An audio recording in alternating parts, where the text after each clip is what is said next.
รสายวอนพวกอนุโมทนาบูชาอันเราเกิดเอาอยู่เมตอนุโมทนาสาธุ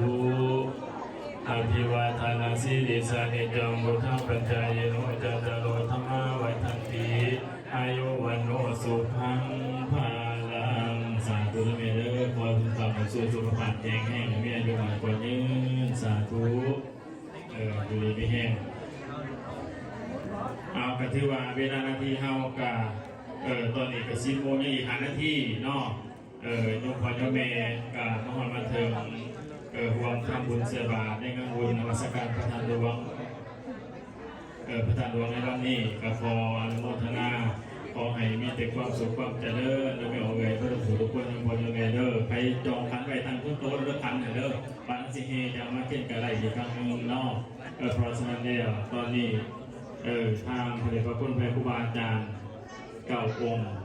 ในตอนสมัยท่านใหญ่สมชายทันทีเป็นประธานในงานบุญนมัสการพระธาตุหลวงปีนี้และก็มีพระอาจารย์เยสุขีมาจากวงไฮโก้ในให้ความเมตตาความในงาน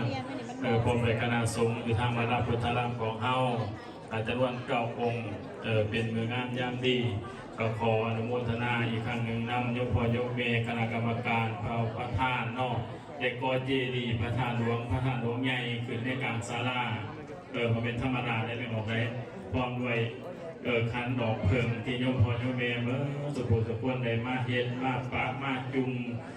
น้องพรจันเมสีเมที่เมบุญมีเมขันวัดสุภุสุพนนั่นแหละเมเท่าพอวีพอกรรมการวัดสุพนประธานใหญ่มากกับผู้ปกประธานหลวงนอกพอเวียงแก้วพอเวทพอนิ่งหน่องพอทอมมี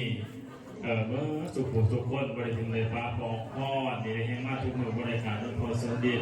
ได้กับพอโดยสถาญาโนอุปธรรมวราพุทธรามของเฮาบริถึงเลยฟ้าเต็มจิตใจใส่ศรัทธารอบนั้นถึงจริงเลยก็เจดีย์ประธานหลวงใหญ่ขึ้นด้วย